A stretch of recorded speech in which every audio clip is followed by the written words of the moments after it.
Today, in the media conference with Lal Goel, which is brought to you by V4 News, Karu News, V4 Stream, Malnadu TV India, News Gaon Se, Samvad Sarokar News, Bharat Post News, Organ Donation India Foundation and Gyan. Our endeavor is to enlighten you with the current topic. And today's topic is not only current, very relevant and very hot, because everybody knows that the India is going to have a new budget on 1st February 2022. So the topic is Union Budget 2022, challenges and expectations. Now there are few key challenges are as follows. One is rising inflation, growing unemployment, income tax reliefs, economic output, physical deficit, and privatizations. Inflation is already very elevated. A high fiscal deficit can give it wind. High fiscal deficit will cause further widening of current account deficit.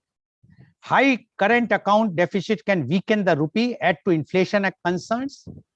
RBI will be forced to raise rates to contain inflation and deficit, and rising interest rates could dent economic recovery. So these are few of the key challenges which the Finance Minister of India has to face while presenting her budget on 1st of February. But there are a few expectations also. The real estate sector expects tax reliefs and industry status. Experts want budget to focus on bridging widened inequality in economy and create jobs. PVC producers say leave the import duty on material untouched. Pharma industry wants budget to announce incentives for conducting R&D. More budget spending on infrastructure. Budget should announce something to encourage entities to build a world-class shipping line. Aluminium Association seeks elimination of coal cess in upcoming union budget. Small businesses and MSMEs seeks easier access to capital at lower interest rates. Budget 2022 will have the gating factors facing the EV industry on top of its agenda. Many mutual fund managers are hoping for an enhanced limit for Section 80C. Auto and auto ancillary sector is eyeing a handful of SOPs and consumption boosting measures. And the general public expect that the petroleum products should come under GST. Now, to discuss this very, very important topic today, that is Union Budget 2022, challenges and expectations, we have a very expert, knowledgeable, learned panel with us who are renowned economists also. And I would like to invite my first panelist guest, and he is Professor Mohanlal Agrawal. Professor Mohanlal Agrawal is the former professor of marketing, innovation and management, IIM Lucknow, XLRI Jamshedpur, and California State University, USA. He is president of Indo-Gulf Management Association. He is US Fulbright Fellow Boston, EFMD Fellow Paris, and British Council Fellow London. In 2019, he was ranked among the 251 most fabulous global education leaders. And I would like to inform my viewers that today's program is in association with Indo-Gulf Management Association. Welcome, Professor Mohanlal Agrawal on our show. Professor Mohanlal Agrawal, although you are a professor of marketing and innovation, but you are also the president of Indo-Gulf Management Association. So you know the pulse of not only Indian businessmen or Indian public, but also the NRIs. What are their expectations? Because there are lots of expectations from each and every field. And the challenges are so much because of the last 2 years pandemic, phase 1, phase 2, and phase 3. So now we would like to know your views on Union Budget 2022, challenges and expectations. Professor Dr. Mohanlal Agrawal, please. Please unmute. Thank you very much, Goel Saab, for a very, very kind but definitely inaccurate description. As far as I'm concerned, I'm not an economist. And I have only very little knowledge of economics, being a commerce and management student. So from that point of view, I would like to apologize to your viewers that out of love and affection, Mr. Goel has said what he has said about me, but that's not true. As far as I'm concerned, I am only trying to observe things which are happening around me, around us, and make some kind of sense out of that. And out of that sense, whatever capability I have in terms of communicating and articulating, I'm trying to share that with my colleagues, with my viewers, with all of, so that I can also learn and relearn in the same process. If we look at the union budget, it used to be the most important document in the relationship between the government and society. Maybe I would say 10 years ago or 20 years ago, definitely before the liberalization that took place in 1993-94. So from that point of view, you can say that Dr. Manmohan Singh has reduced the importance of budget as just one statement coming from the government, maybe a major one, but this is not the only thing that will come to the government. Gone are also the days when one of our most revered economists and jurist, Dr. Nani Palkhiwala, who would hold attention of thousands of people in Shivaji Park in Mumbai and analyze the budget before and after to the Bombay people, where CEOs and wonderful people will come and attend. Now, that particular thing is also gone thanks to the social media, where we are receiving every day some kind of critique or the other from everyone, including the common man, and not just from the experts and from the people who are policy makers, policy advisors, as well as policy observers. So if I have to give my commentary before I listen to my learned panel of all the three people whom I hold in very, very high respect for their views and insights, if I were to write this budget speech of the finance minister and give some direction to it, I probably would have given this 5 E's as the direction. 5 E's. And let me begin with one each E, and then I will explain the expectations under each E. The first, I believe, is the equity. There should be absolute equity in terms of treating people to people, industry to industry. In other words, harmonization, rationalization, reform, everything should be there under that particular equity term. Even I would say harmonization between individuals and non-individuals in terms of taxation is concerned, that should also be there. So this is for me number one guiding principle, equity. The second E for me would be efficiency or effectiveness, or efficiency and effectiveness. Both I would put together, and this will be in terms of using our resources the best, using the resources for the purpose for which we had made them. So both effectiveness, goal efficiency, as well as utilization efficiency should be there in terms of efficiency and effectiveness as far as the government and relationship with the government is concerned. Probably tax administration would be one of them. Probably the way we are using government funds could also be one of them. So therefore, there could be a number of things that we could expect from that in terms of that second E, which I call efficiency and effectiveness, or efficiency or effectiveness. But if I have to choose, I will choose effectiveness over efficiency. The third E for me, which will again should guide the budget, is employment generation. This country needs employment for the people. Everybody is not an entrepreneur. Everybody is not going to start up. Everybody is not going to do, this cottage industry or small scale industry. Some people by nature require to use their talents, and we also need that talent to improve what we have within the own organization as employees. So therefore, for me, employment generation is very important, job creation. Again, I have something to say about that part also, that why this. The fourth to me is a very, very important aspect, and that particular thing I would call it employability or education, whichever you may take it. For me, employability and education are the family terms, the cognate terms, because one helps the other.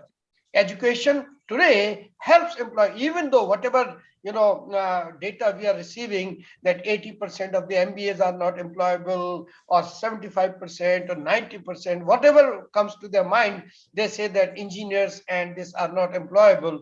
I can assume that there is a truth in that, but I'm not going to believe that the entire thing is exactly the way they are saying. Probably your view of looking at them, probably your view of looking expectations also expecting from them has also changed.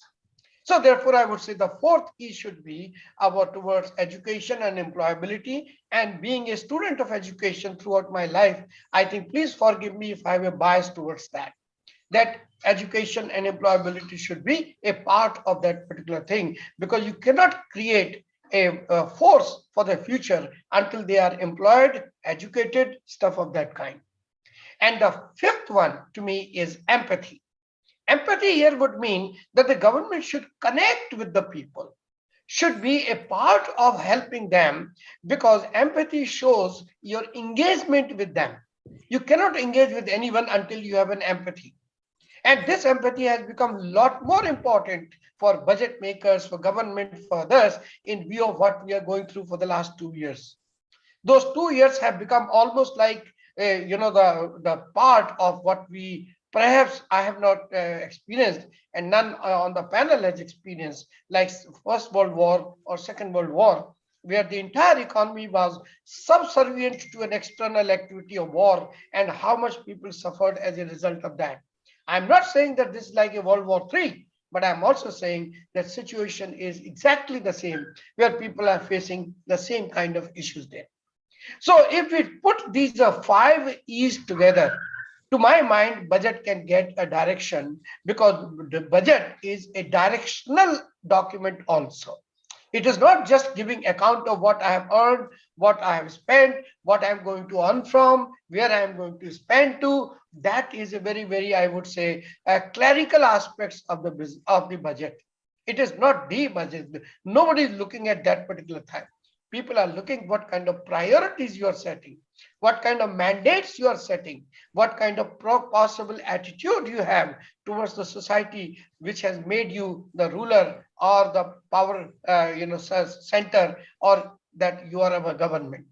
So government is looked to by the people for setting the directions, and budget is the major instrument in that. So from that point of view, I would say budget hasn't lost that kind of relevance as I mentioned earlier. But yes, budget is now one of the directional instruments because of the dynamism with which the government and the public is interacting with it. Let's look at things which are required as a result of these five things. Let's look at the last one and the first one together: equity and empathy. At this particular moment, you will see that the individual rate taxation is still very, very high, 30%, while the highest corporate rate is 25%. I believe that this kind of thing should be at par. That 25%, I know that one is productive, the second is consumptive. I get that.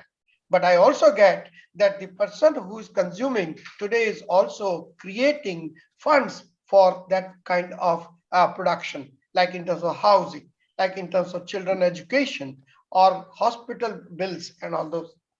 So in my opinion, at least this is what I expect. Hopefully it is taken care of, that the highest slab rate becomes 25 lakhs, 25% rather than 30%, in my opinion. This is the high time they do that. The second thing in that particular thing I would say here is that even the slabs should be the same as in the case of the corporate taxation. So corporate taxation and in individual taxation, why should there be those kind of differences in terms of taxation? In my opinion, equity and empathy both work together in this particular direction. You mentioned yourself about ATC. I totally agree with you that this particular ATC must be increased. And not only should be increased, I would say here I will go to this real estate thing also. Most of the common man, and what is common man? Urban middle class person is common man. Neither Ambanis nor the person who is begging on the street, they are common men. They are not. They do not define us. what we are defined is by the common people that we have, the middle class urban people. So for that thing, I would very, very strongly recommend that this ATC should be enlarged, and it should be enlarged with all the legitimate expenditures, especially relating to your housing loan or stuff. Yes, for your home, not for the purpose of investment, because for that there is another section. But as far as under ATC is concerned, I think it should be included from that point. I would even go that even ATD should also be enlarged in terms of medical allowance. People are suffering these days. The whole family is suffering. We are spending money on medical expenses, upkeep, and all that. In my opinion, it should be increased at least to 100,000 or 1 lakh rupees from the present one that we have. And it is not a bad idea, because that will allow people to also see battle overcome in the effective manner. So this is the second thing that I would like to say in terms of specific measures. In terms of standard deduction also, and here I comes from employment, education, and also even in terms of standard education, standard deduction, I think it should be increased. Why? Because many people are working from home. And therefore, this work expenses that you allow should also be allowed as home expenses. No, most of us are working from home, where we are putting more money on making our house look like an office. We have much more help required. All that particular time should be there. So in my opinion, standard deductions should also be seen. I'm not going to make a distinction on gender based, man and woman. I think that particular thing should be now, as we move towards equity between them, this thing should also be changed, so that we men women get very equitable fair treatment. It is not that we are, of course women should be encouraged in many ways, but that's the thing I would like to say here. In terms of employability and education, I would say expenditure on education should be seen as a legitimate expenditure. So I'm not saying that that we should therefore send them to England, US, and everything. If you can send, if you see the benefit out of it, why not do it? No problem. A global education is always more useful than perhaps we give any credit to them, because our global exposure, global understanding becomes better. But educational expenditure, in my opinion, should also be considered as a legitimate expenditure for the individual taxpayers, so that they can take care of that. Now, there are many other things which I, can keep on saying here or there. For instance, I believe that, there is a need for a very good, incentive, if the government can give in terms of both employability as well as employment. Why not provide startup incentives to the teenagers? I mean, we are giving a lot of benefits to these people, but provide a fund, create a fund where people can learn employability as well as entrepreneurship and startup things right in the beginning, maybe immediately after your high school, or maybe immediately after your eighth standard. We have seen many big entrepreneurs in this country who were only 8th standard or 10th standard when they started. Why not we create that kind of thing also for them? Some kind of a youth startup fund. So what I'm trying to say here is there is a need to be breaking away from the system you have. So with this particular thing, Mr. Goel, I would like to hand it back to you with my very humble gratitude to you for giving me this opportunity. Thank you, Mr. Goel.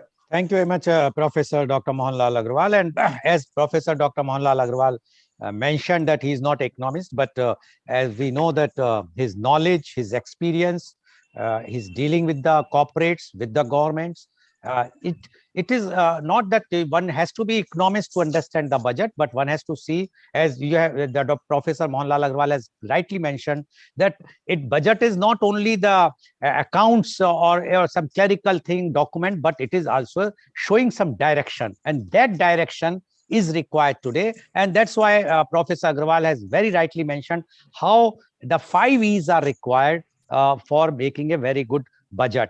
And he has his expectations about the medical bill. I will specifically highlight. Yes, Today, the limit is 25,000, or for senior citizens, 50,000 is very, very less.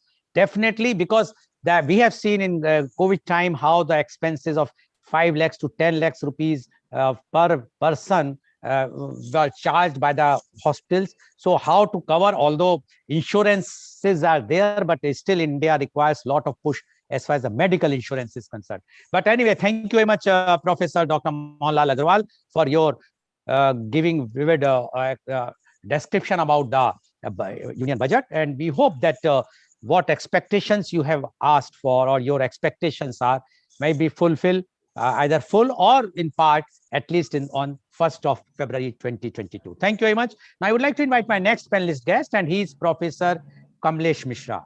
Professor Kamlesh Mishra is the Vice Chancellor of Rishi Hood University, Sonipat. He graduated with postgraduate degree in economics from Allahabad University. He did his PhD from Northeastern University, Boston.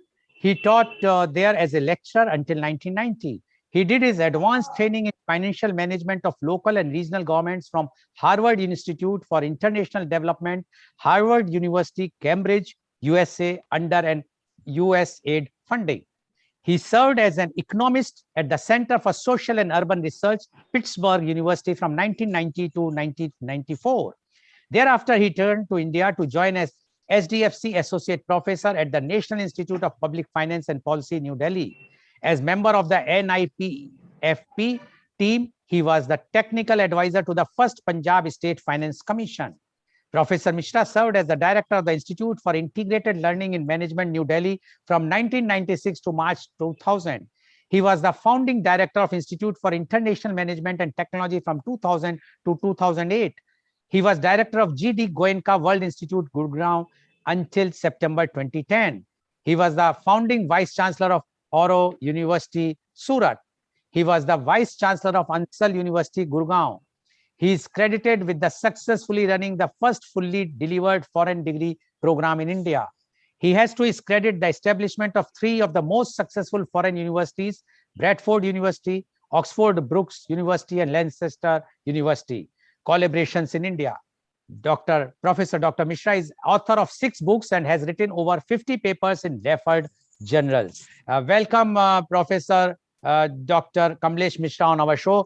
Professor Mishra, you have heard what Professor Dr. Mohanlal Agrawal has spoken and his expectations, etc. You being a economist, there is no doubt about it. So we would like to know your views on Union Budget 2020, challenges and expectations. Professor Dr. Kamlesh Mishra, please.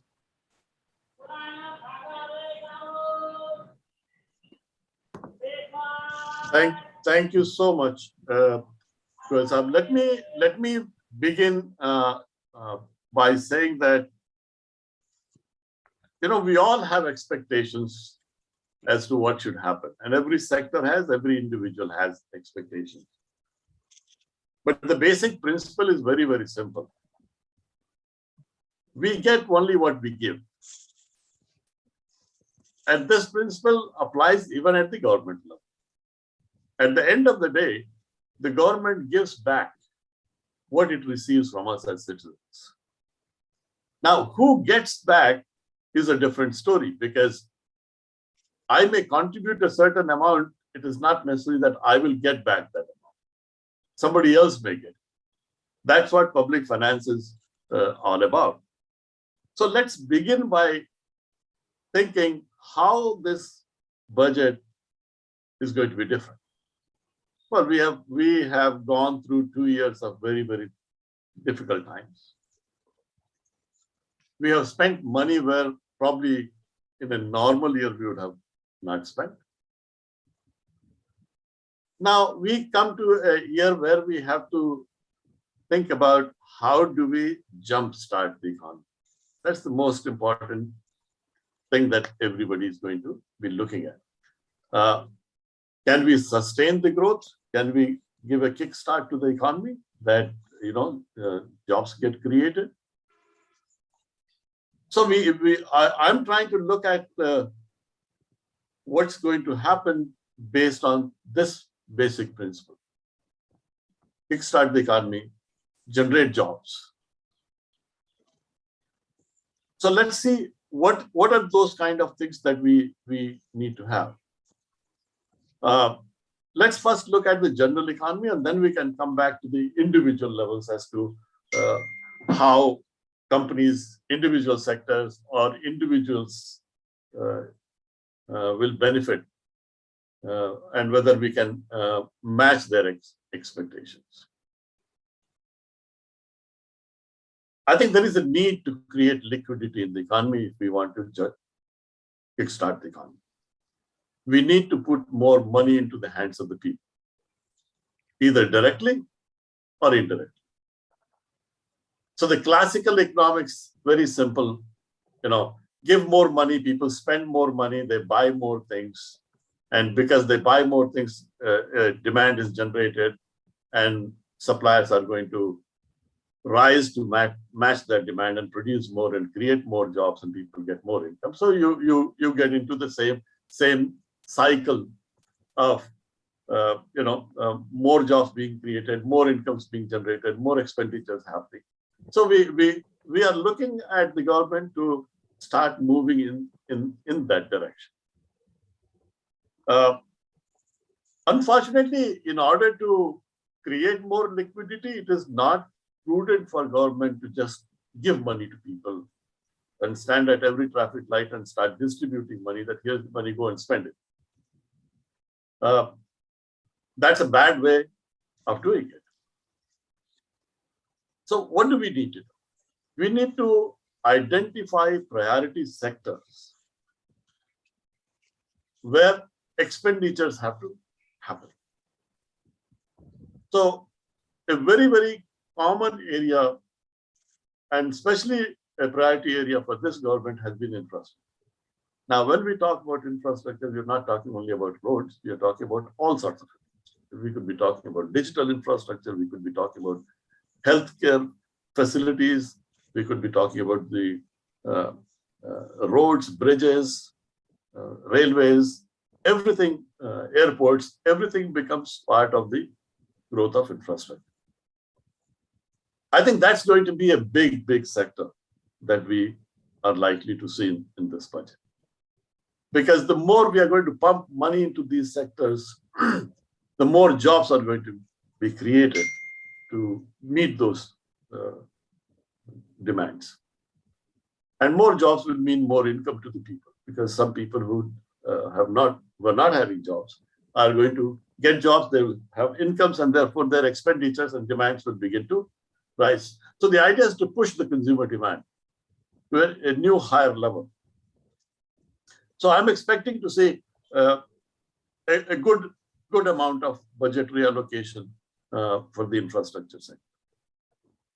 That's one area. This will have a spiral effect and generate more employment and hopefully have a higher level of growth. That's one thing which is very clear.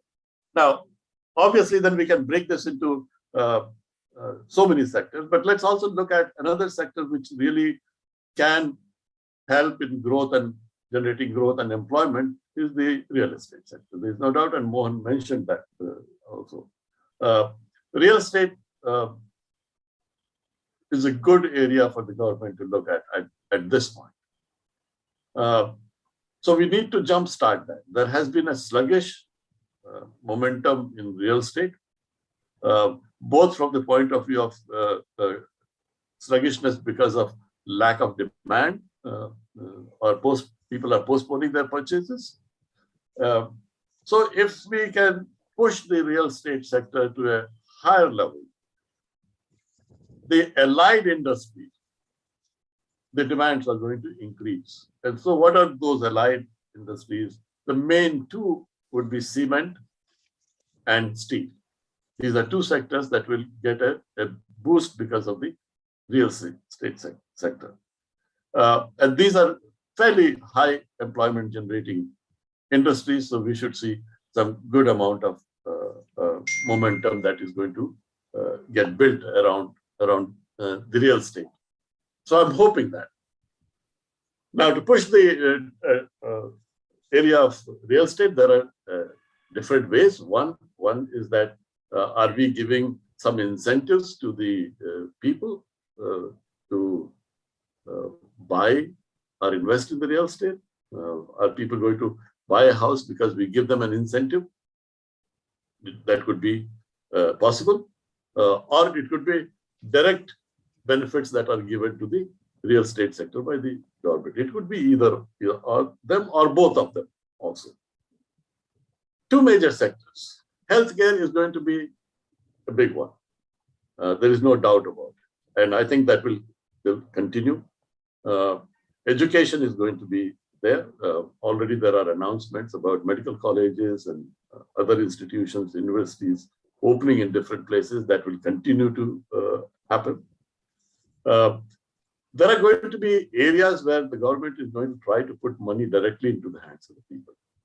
Manrega may be one of those areas where which will create new jobs. I think Manrega, I'm expecting to see an increase in the budgetary allocation for that scheme because that is going to help us in creating more jobs in the rural sectors, which the government will be looking at this time. In terms of direct taxes, I think that everybody is expecting a reduction in the rates, as Mohan said very rightly. I think one of the things that we need to see is that reduction of rates cannot happen if the number of taxpayers does not increase. The tragedy of India's tax system has been that a very, very small proportion of India's population pays taxes. It has increased over the last 6-7 years, but I think we need to have a larger proportion of the people contributing to the tax revenues, which is not happening. I think tax rates can come down, and there is a lot of potential, but tax rates are going to go down in proportion to the increase of the number of taxpayers or participants in the collection of the revenues. So I'm not expecting a big reduction in tax rates at this point, but over years, I think we should begin to expect, because we are getting more people to pay taxes. And I think the government is very, very using its tools very carefully to identify people's income. And there is a sort of a fear also. I think one of the areas where such type of reforms may be necessary is to link properties to Aadhaar card. I think the minute we begin to link the Aadhaar card with the properties that people own, we will see that there will be a lot of jump in the revenues of the government from this side, because all Benami properties, which is a big thing in India, are going to be identified. So I think I am also expecting that in terms of direct taxes, increase in the limits or the increase in the ATC. I'm expecting that. And the expectation is not because of any other reason, except that whenever we make an increase in ATC, that is always going to result in investments that people are going to make, because you have to, if today it is 1 lakh and you make it 2 lakhs, then people have to put that 2 lakhs somewhere, right? And that's the source where government gets money. Suppose you buy a LIC policy, LIC gets that money, but also it becomes a pool for the government to take the money from there. So those are areas that are much easier for the government to do, because it allows them to get that pool of people's savings, which the government can take. We have to remember that LIC is a big investor in the government. And a large chunk of the profits of the LIC also go to the government. And the government can always borrow from LIC at very, very, very low rates. So whenever ATC increases, there is pool of money that it gets available to the government, whether it wants it or it doesn't want, that's a different thing. But it is available, and the money is in circulation. So I'm expecting that we should see some. Mohan mentioned that ATD. I think it is possible that that could happen, but I'm not counting on it at this point because I don't think that everything that we expect is going to be possible. There are limits to what we can do. I think at this time, my thinking is that there is a need for us to think, how can we all, with little bit of pain, be able to drive an economy which will give us benefits in 1 or 2 years, 3 years, because we are all going through a difficult. As Goel Saab said at the beginning, that there are challenges of inflation. Well, one easy way is that we can print money like the United States has done. They have printed trillions and trillions of dollars, and today they are struggling with very, very high inflationary pressure. Fortunately, Indian government has not gone into that kind of a system of printing money to finance and we don't want to have a very, very high deficit also. So I'm expecting a fairly balanced budget this year with thrust areas.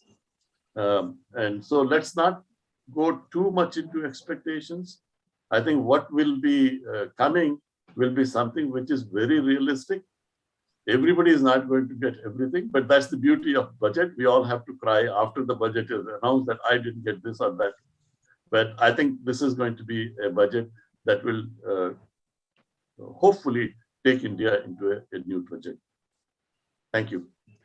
Thank you very much, Professor Dr. Mishra, for giving your views about the budget, Union Budget 2022. And his main emphasis is that his expectations rather is that the infrastructure, real estate, health and education sector, Manrega, they should be giving some trust in this particular budget, because these are the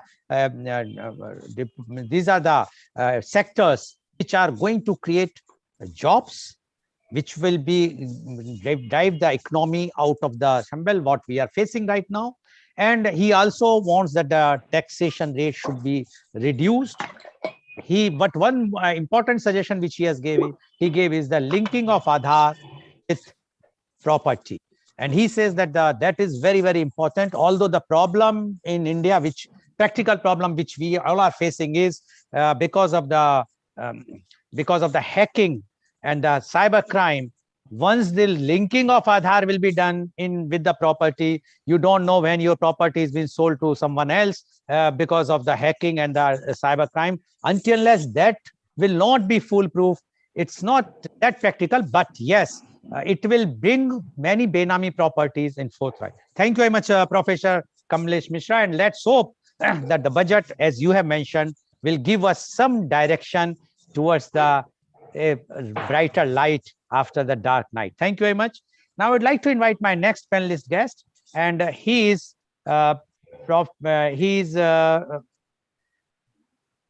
Professor R.K. Arya. Professor R.K. Arya is the Professor of International Economics at Manav Rachna International Institute of Research and Studies. One moment, please.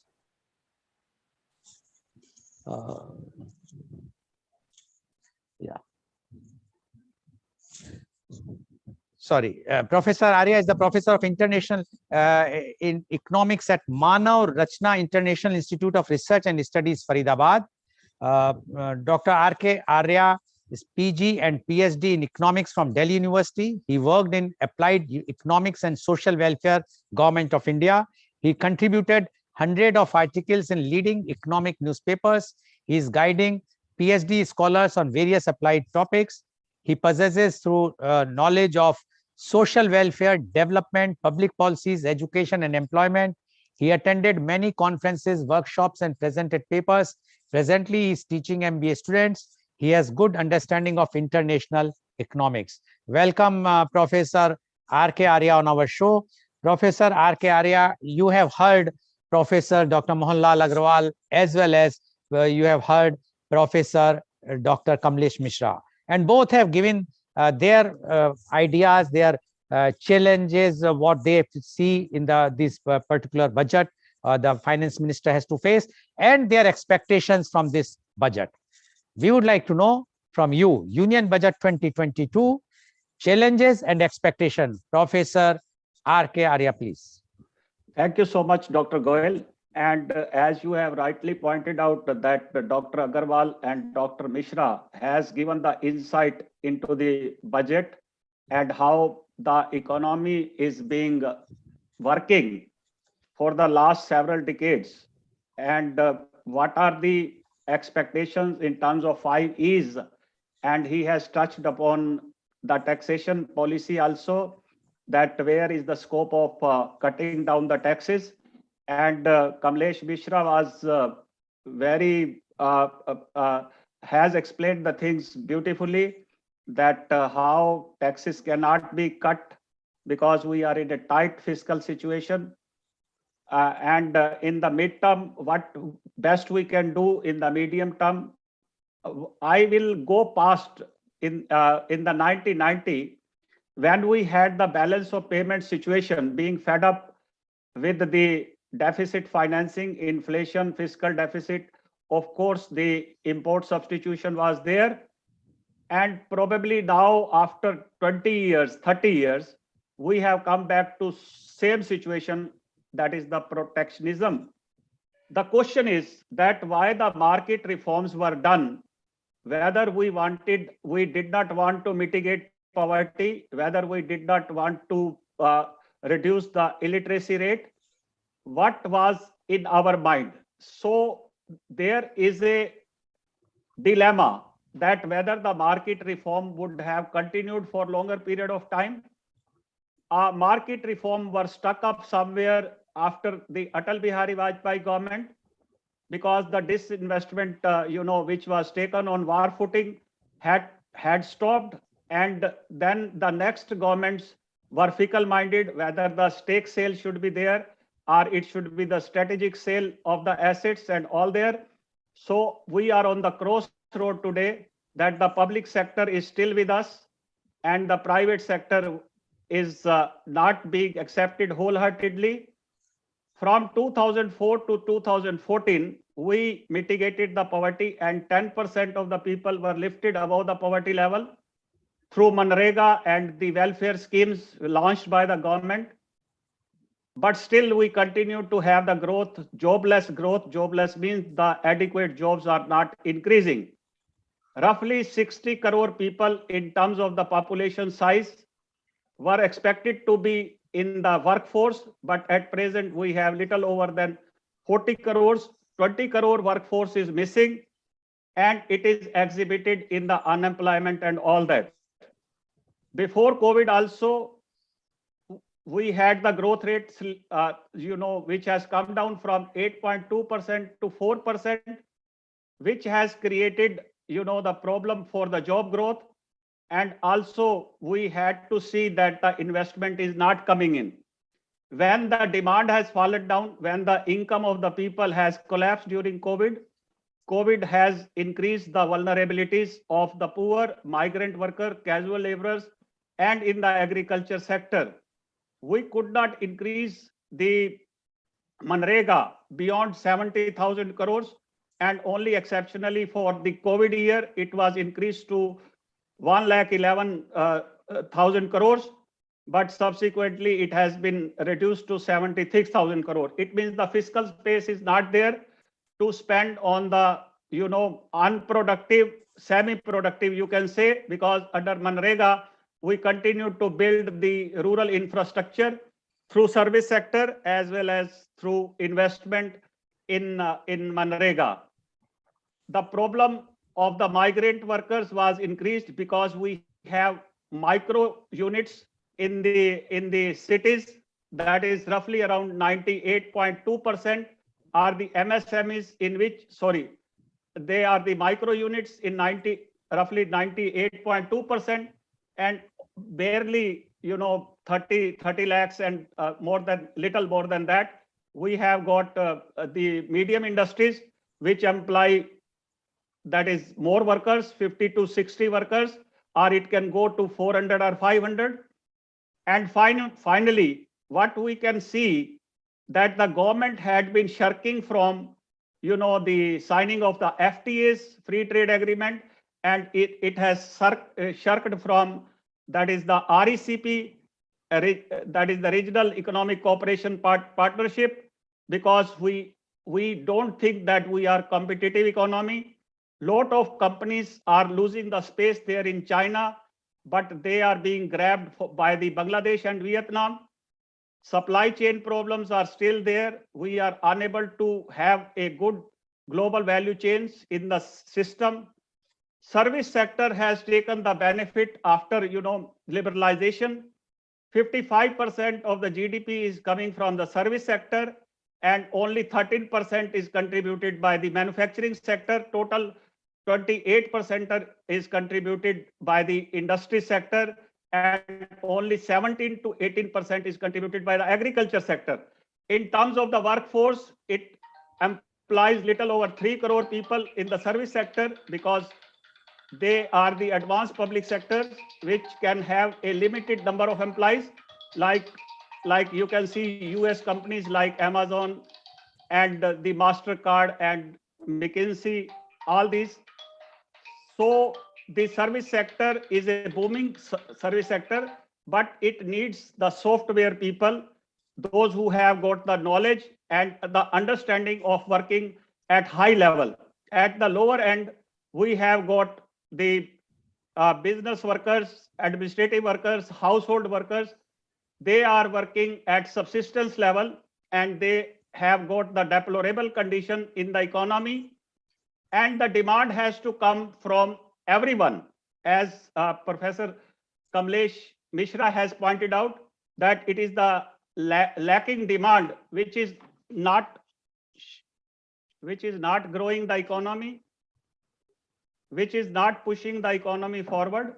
And therefore, the demand creation is important, and the demand creation can come from, that is from the public spending, particularly on the infrastructure. Last time the budget was increased by 26%, and the economy has grown to 9.2% up in this particular year because of the higher capital investment.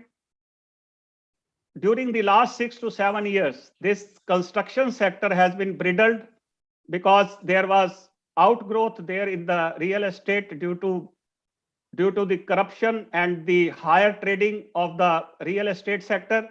Now the government has set up real investment trust and infrastructure investment trust. There is a scope that these are regulated, and how to bring the people into the real estate and start investing. There is a good scope, provided there are good jobs also across the cities in India. But for the time being, we have seen, as per the Oxfam report, that 84% people of India has seen their income reduced significantly, and roughly 2.3 crore people as on date has been pushed back into the poverty. These are to be alleviated. Now the question is that how we can do the justice in terms of equity to the people. The inequality has widened, which we never expected when we have liberalized the economy. Export sector has not contributed enough to the kitty, and therefore the fiscal deficit and current account deficit continue to be higher for a long time, and that is called acronym, that is the twin deficit. But the government from 2014 has taken the cognizance of the fiscal profligacy, and he tried to bridle it, and it was coming down from 4% to 3.5%, and there was a sudden disruption in the economy due to the COVID.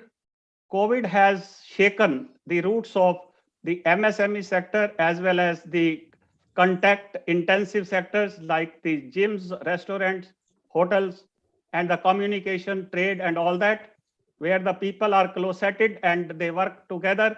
So their vulnerability are very high. The marginal workers, the casual workers in the urban area and all that.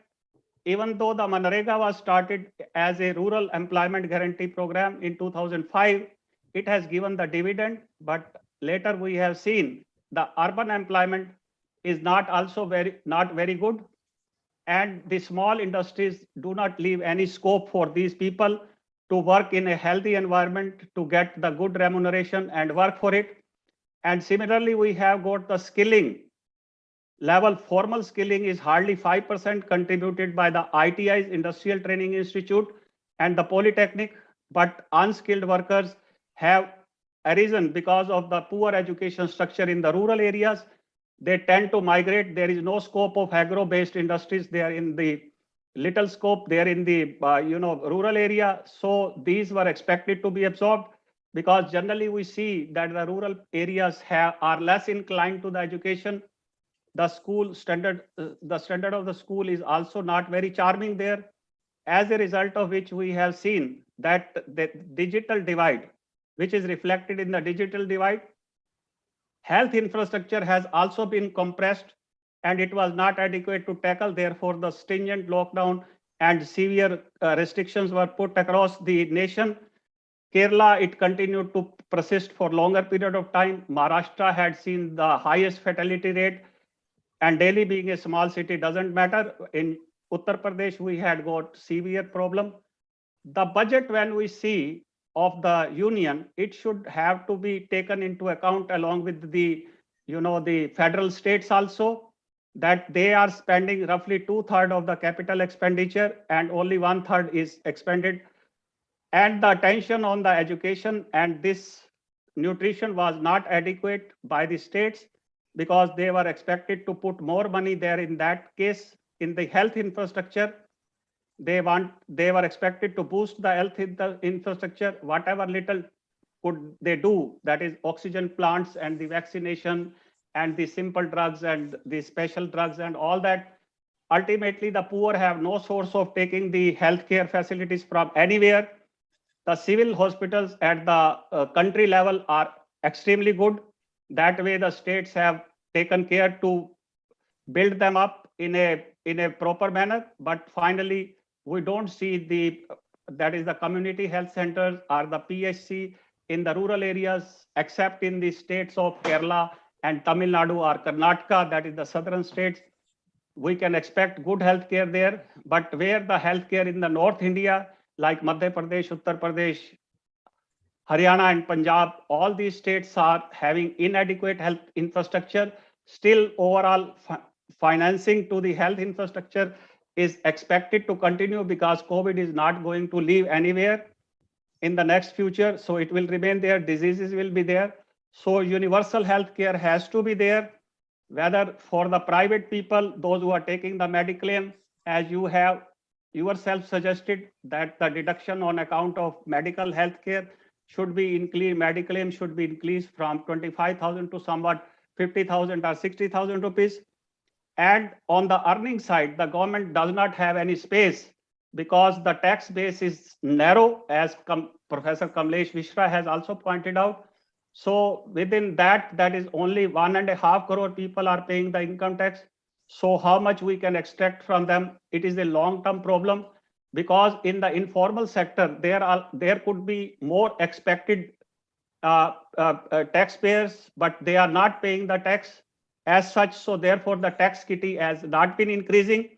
Rather, the GST has surpassed the direct taxes, that is with 13 lakh crore, and here we are around 7 lakh crore, whereas GST is a regressive tax.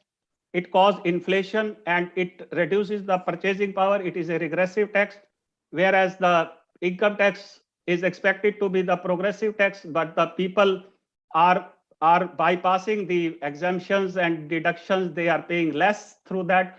So the government during the last 2 years has put up a new tax policy, but only 2% of the taxpayer have accepted where the new tax policy, because the exemptions and deductions were not there.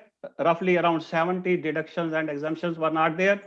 So in the medium term, there are two problems. One is that is the inflation has been going up there in the advanced countries. So therefore, the stimulus will have to be wound down. The stimulus given by the United States, that is $120 billion per month for since 2020. So now the inflation rate has gone up to 7%. It has to wound down, and the government, in fact, the RBI, this is basically RBI is the emperor without, clothes, that it has no control on the inflation because the divergence between the WPI and CPI is very high. That is at little over than 13% is the WPI, and CPI is around 5.69%. But the monetary policy cannot help there in closing the gap between the WPI and CPI. But the government has the anchor of CPI. That is, the inflation can be controlled by anchoring the CPI. It is not helping too much. So therefore, inflation setting is a difficult process with India. Monetary policy was loosened because the government wanted to borrow. The private sector investment was weak. So therefore, the government continued to borrow. Rather, the RBI has bought the bonds, government bonds also by printing the money. So once the private sector starts growing, definitely there will be a tightrope for the government to walk on. That is, the inflation can be still higher because the fiscal deficit, the 10 years yield has gone up to 6.57%. So that is causing a problem of long-term investment, because the long-term investment is possible only when the interest rates are lower. So we are having so many difficult situations as going forward. The immediate situation is let the taxes should not be tweaked at this juncture, because the GST cannot be tweaked by the government, that it is there is an interstate council. What the government can do is that it should continue to focus on rural employment, the rural infrastructure, investment financing there in the rural infrastructure. Manrega should be increased. And at the same time, I will suggest for 4 to 5 years, that is the skilling, formal skilling by the states have to be increased, because the education system, when we see that the students are not adequately, their learning outcome is very low. So therefore, they cannot continue to have, that is the unskilled for long time. They remain unskilled for long time. The skilling is very important. This is the area. And somehow the MSMEs through the non-banking finance corporations regulations and the fintech, which is the new area, has to be taken care of. MSMEs, the interest rate should reduce, and their size, particularly their size, should grow from micro to small and then to medium. There should be very limited micro units. So for example, out of 6 crore 30 lakhs units which we have as MSMEs, they should be reduced, the micros should be reduced to 50% of that, which is now at more than 98%. Unless we have the economies of scale, the cost will be a problem, interest rate is a problem, labor is a problem, unskilled workers are problem. So therefore, skilling and the credit outgo. At present, we have got the credit outgo of 55% of the GDP by the banks, whereas in advanced countries, it is sometimes 100% and 150% of the GDP. So the credit health of the economy should increase, and it is possible with the NBFC playing their part, and fintech are the payment instrument. They can do their role, but cannot replace the banks. Capital convertibility has been delayed for a long time, and at the same time, what we see is that that is the infrastructure spending up to 102 lakh crore has to be met out of the state capital expenditures and the central government expenditure.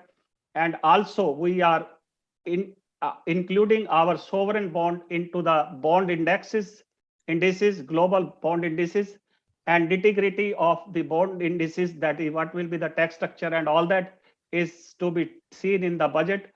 And what finally I want to say that the backtrack of the policy decision of the land acquisition, which was set up, which was introduced in 2014, was not expected to be withdrawn because the productivity of the agriculture is a concern, and therefore the government has to backtrack because rehabilitation was a problem. And this time the agricultural laws, which were framed very carefully and were put up in the legislation with curiosity, had to be withdrawn because the political concern is more than the economic concern. So the budget has to go along with the policy decision. There should not be backtracking. The IBC, which was done last time, it is paying some dividend. Privatization of the bank should be on the agenda. And the LIC, and the BPCL, which has to be divested, it has to be as fast as possible. And privatization of the two banks which were put up there in the last budget has to be quickly done in case you want that the credit strength improves in the economy. Employment situation has to be generated through MSMEs and spending more money with the MSME incentivization. PLI is going on. That is 13 sectors, and more sectors need to be included. I think I have exhausted my time. Yeah, And yes. Dr. Goel is giving his signal. Yes, please. And I am winding up with my graceful thanks to Dr. Goel. Thank you so much. Thank you very much, Professor Acharya, for giving the entire condition of the economy of India. And you have mentioned all the challenges which the finance minister has to face.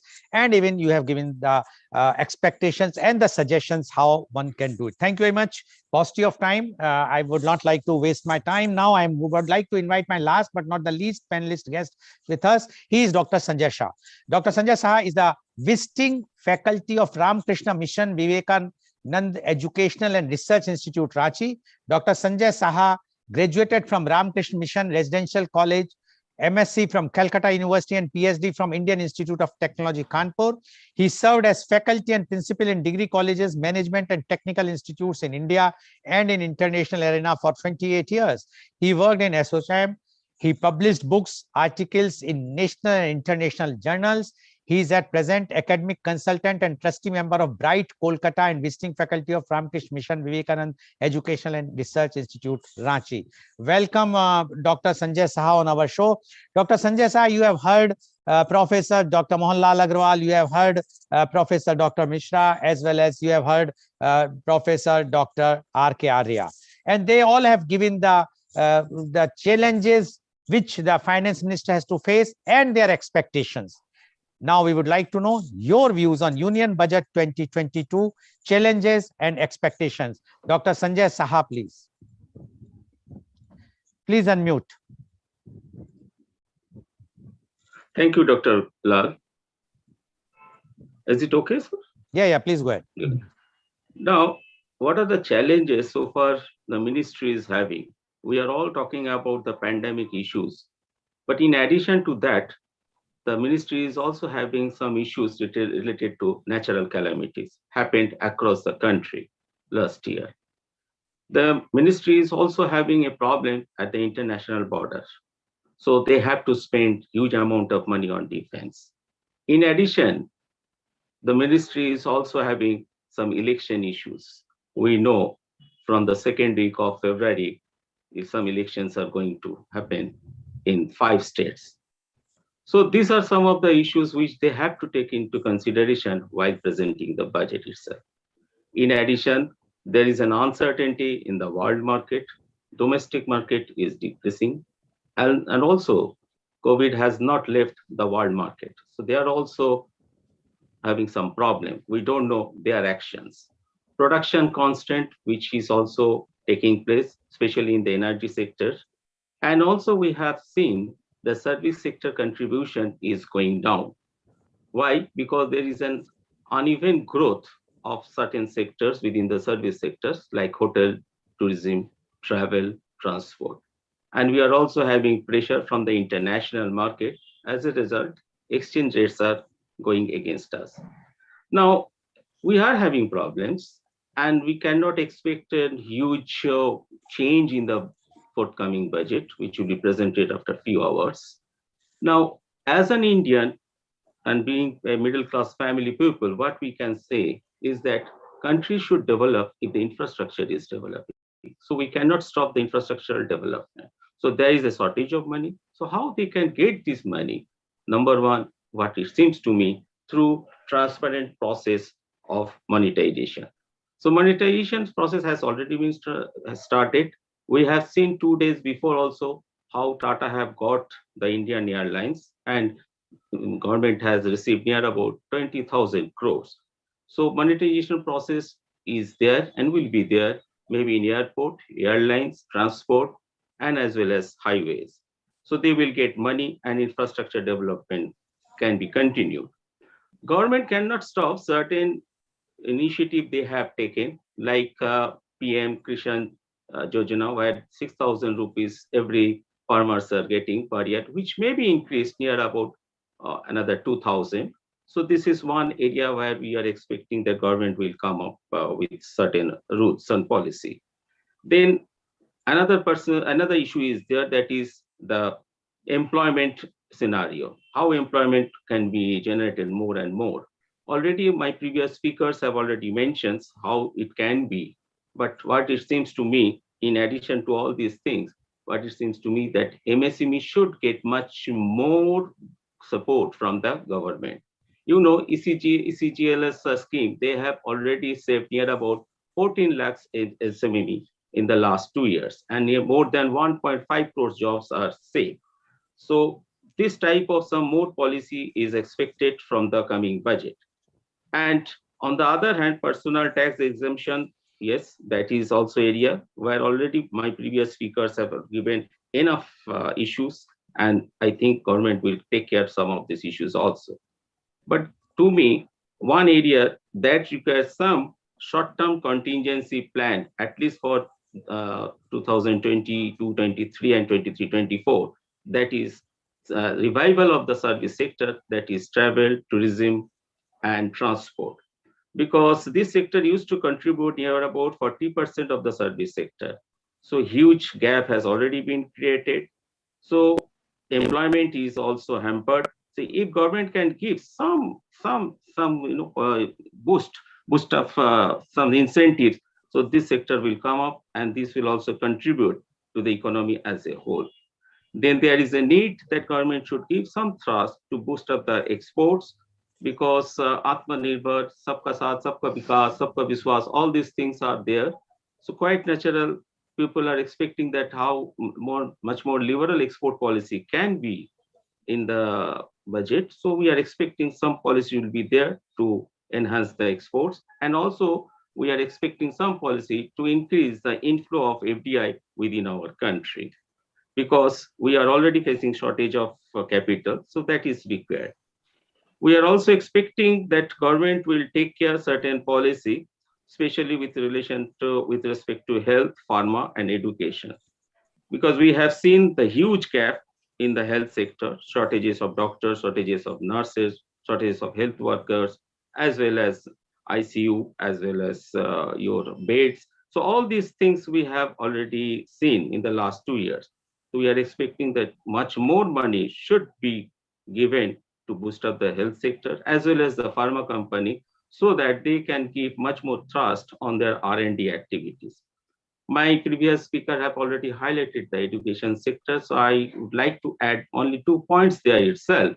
One is that some policy should be there, as we are expecting in the budget, that foreign good universities, they should be given some impetus so that they can come up with some campuses or their branches in India, so that our students should not go out of India. And in this way, we can also save some foreign reserve within us. And then another is area where the government should give some incentive to the private sector, so that much more school, colleges, and universities should come up. And in this case, we can also think about PPT model, as it is happening in some health sector. And what we are also expecting, that government should come up with some policy so that educational institutes, as well as teachers, faculties, people associated with education organization and our students, they should get some some impetus from the policy itself, as they have to invest huge amount of money for this digitech education, which is replacing offline classroom education. Regarding direct tax, not so many changes we are expecting, but what it seems to me that the CSR expenditure, what the companies are doing, especially in the last 2 years, on their employees' welfare like vaccination, health, and their treatment for COVID-related issues, that should be given some exemption, and government should think about this. And then one more area where we are expecting some concrete policy, like the investment in cryptocurrency, because government has already given signal regarding cryptocurrency uses. But people are afraid what type of infrastructure will be there and what type of tax policy will be there. So we are expecting there should be some transparent tax policy government will be introducing in the forthcoming budget on investment in cryptocurrency.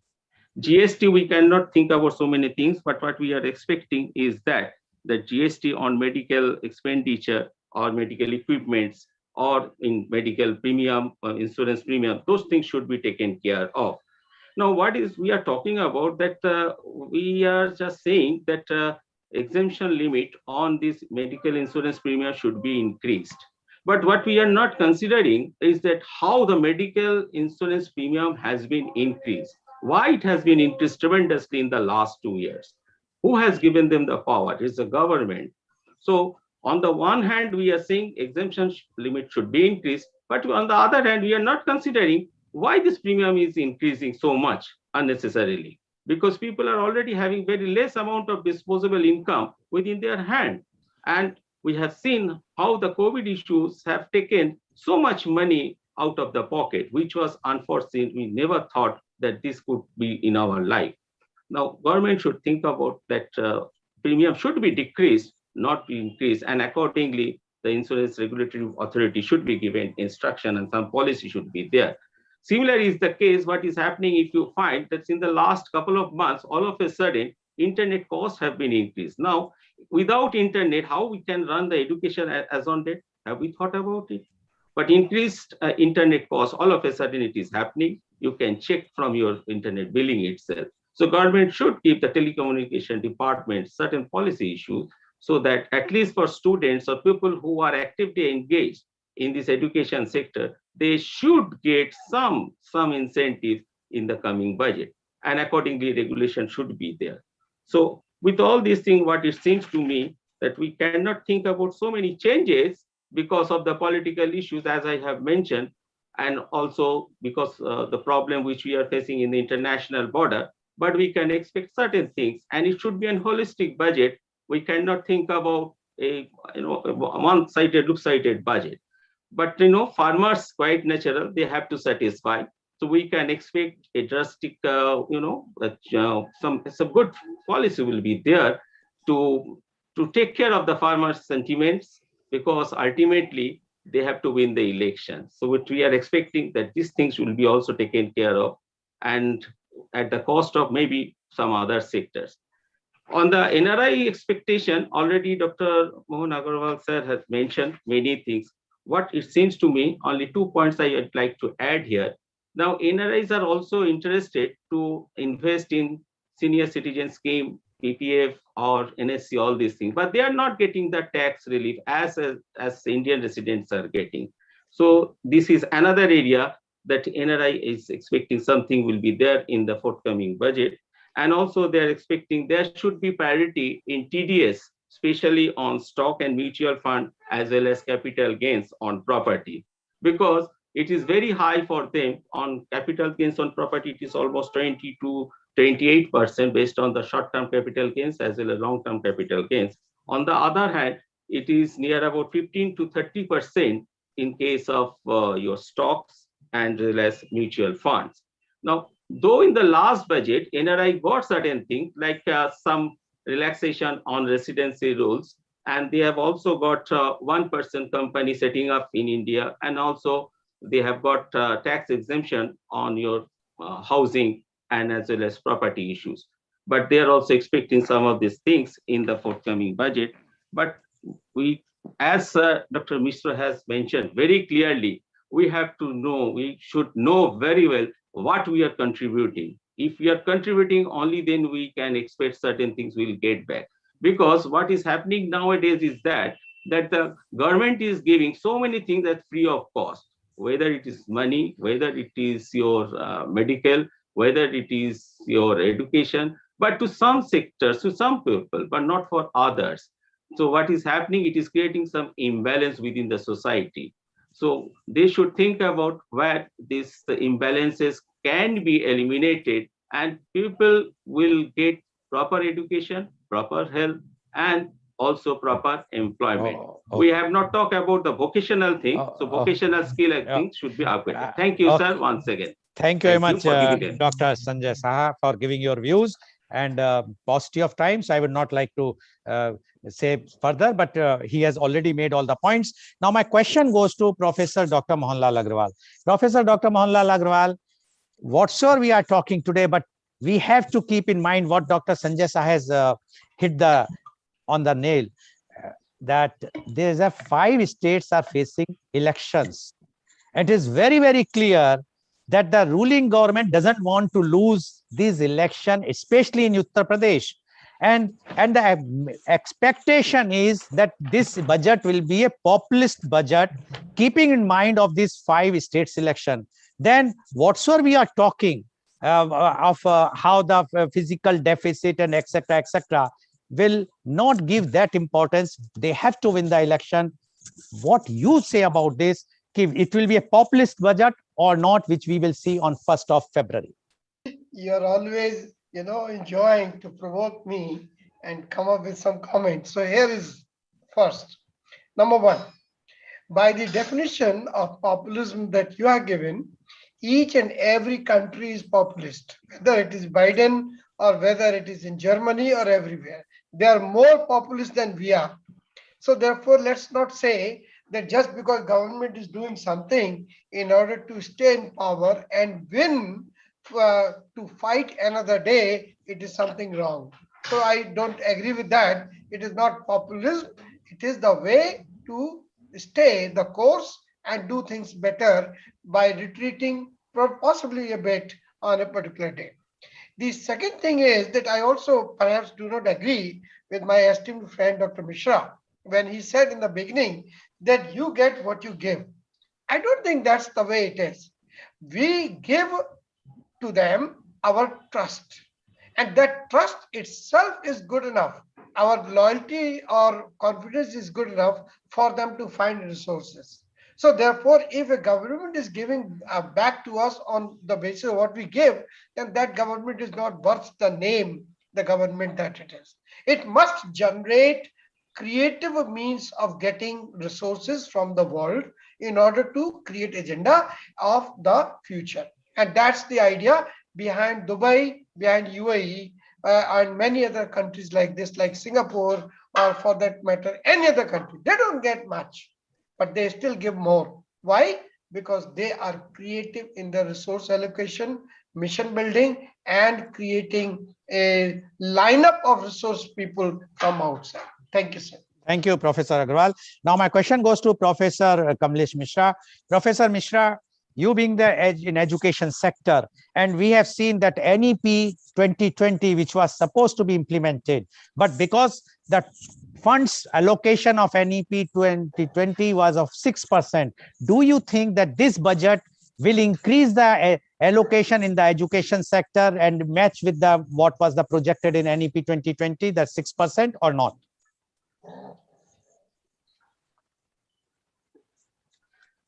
Please unmute. Please unmute.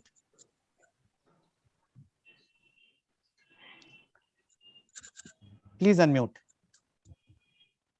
Yeah. Yes. Okay. I think first I want to keep the implementation of the NEP away from this budgetary allocation, because the implementation of NEP is the responsibility of the institutions. And they should not expect that the government is going to give them money to implement it, except for the public university.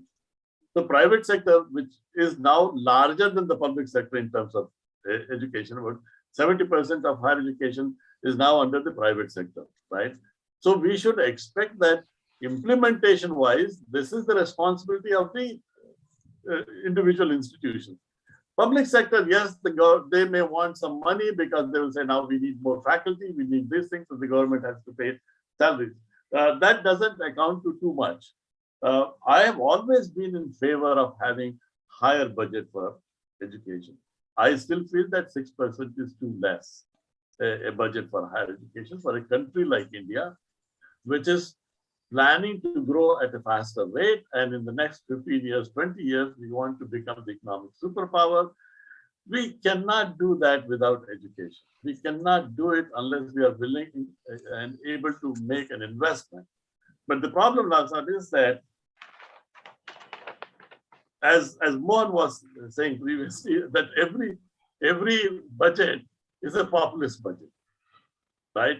So we have a limited amount of money, and that is what I meant to say, that when we should not expect more than what we give. What I mean is that as a nation, we generate certain amount of money for the government.